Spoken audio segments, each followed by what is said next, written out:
For years, for decades, we've thought of depression as a serious illness of the mind, and we've treated it with drugs and with therapy, and we've argued about which works best. But in a book that is surely going to have an impact around the world, the head of the Department of Psychiatry at the University of Cambridge is telling us something else, linking mental conditions much more closely to physical ones. And we'll hear from Professor Edward Bulmore in just a moment. But first, here's Tom Fielden.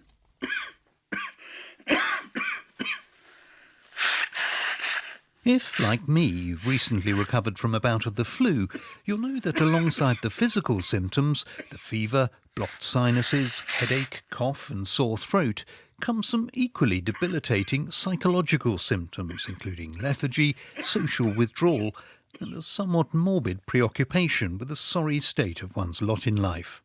In other words, depression. What you may not know is that this depressive response may be more than just an understandable reaction to being sick, but might actually be caused by the immune system kicking into action to combat the virus coursing through your veins. That inflammation, the body's natural response to infection, gets you down. There is quite a lot of evidence now that inflammation plays a role in at least a subgroup of depressed patients. Carmini Pariante is the Professor of Biological Psychiatry at King's College London. So if you take the blood from the depressed patient and you measure immune biomarkers or markers of activation of the immune system, they tend to be elevated in at least a third of all depressed patients. We also know that patients that have an increased activity of the immune system, again, at least some patients develop symptoms of depression. But as any good scientist will tell you, association is not causation. So is inflammation actually causing depression? And if so, how? These are fetal human hippocampal cells. Questions Dr. Alessandra Borsini from the Institute of Psychiatry at King's is attempting to answer. This is the first study actually showing that interferon alpha can significantly alter neurogenesis by reducing the birth of brain cells as well as to increase the death of existing cells in the brain. The findings suggest anti-inflammatory drugs could offer a viable new approach for depression. And here, too, evidence is emerging of a strong link between the immune system and mental well-being. Morning, Ian. Welcome. Nice to have you here in the clinic. The arthritis clinic at Glasgow's Royal Infirmary might seem like an odd place to be investigating a revolutionary new idea for the treatment of depression. But it was here that Professor Ian McInnes first noticed that patients treated with anti-inflammatories also benefited from improvements in their mood.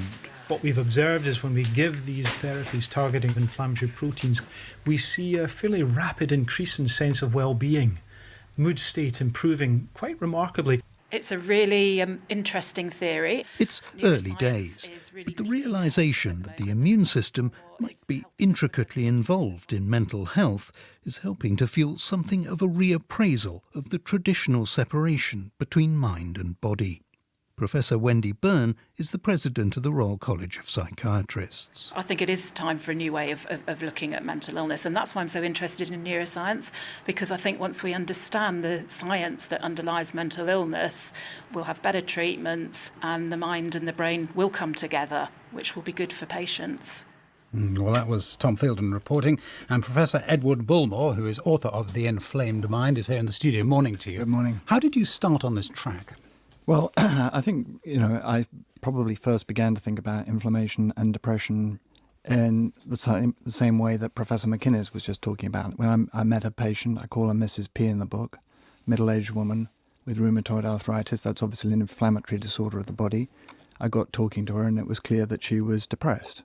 And I thought, well, that's an interesting association, but I didn't make too much of it.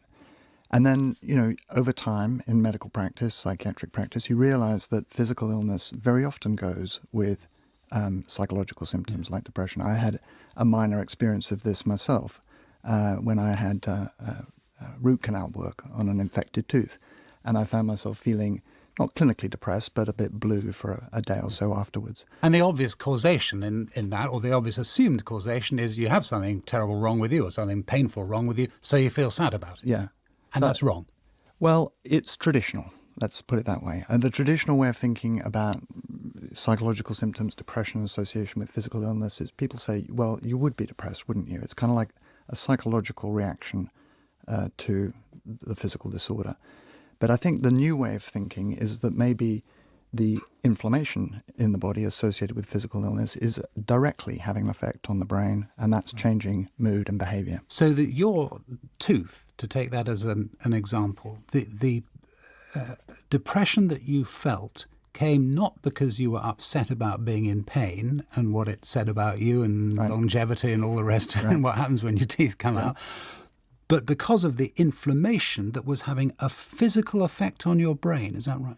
That's the theory. I mean, of course, I didn't test my blood while I was lying in bed after the dentist's operation. I didn't show that I had increased levels of inflammatory proteins, but my experience is compatible with that interpretation. And are you sure that proteins can then affect the brain, that there is that ability of proteins to have the causation, even if you can't prove it at the moment? So it's interesting because, when I was at medical school, which was back in the 1980s, we were taught, as a matter of fact, that the proteins in the blood really couldn't get into the brain. There was something like a blood-brain barrier, which we were taught about as if it was a Berlin Wall, a sort of an impenetrable partition that protected the brain from the blood and therefore from the immune system. And I think one of the sort of scientific advances that makes this new way of thinking about depression possible is we now know that blood-brain barrier is nothing like a Berlin Wall. It's highly permeable. Information can traffic both ways between the immune system in the body and the brain. What are the implications of all of this for treatment? Well, I think it opens up new opportunities for treatment. Obviously, if you think inflammation causes depression, you could reason that anti-inflammatory drugs might be antidepressant. And I think there's a lot of interest in that concept. With a time lag, do you think? Because we're necessarily talking about an inflation that leads instantly to depression or depression that follows on from it. Well, the effect of inflammation on mood is pretty rapid. I mean, if you look at this kind of experimentally and for example, give people vaccines. If you're vaccinated against typhoid, that causes an inflammatory reaction. It also often makes people feel a bit off colour for a couple of days. Are you challenging in all of this? Because it's a fascinating book and there's so much that we can't do justice to now, but is there a sort of central core that we have this sort of dualist approach to bodies and minds, don't we? And is that what you're hitting? Yeah, I think we have inherited that from Descartes. It goes back a long way. I think we could think differently. We could allow ourselves to treat mind and body as if they were more integrated and develop new treatments, new way of offering treatments to patients. I think that would make a big difference. And fundamentally, you're saying there isn't such a thing as a mental illness. It's all physical. Is that going too far? I think that's probably going a bit too far at the moment. I think I'm opening up, or the science that I'm describing in the book is opening up a new avenue of thinking so that we don't have to think of mental illness as purely a product of the mind. Maybe some of that is driven by the body through the immune system as well. Professor Edward Bulmore, author of The Inflamed Mind. Thank you very much. The time is now 3 minutes to 8, Louise.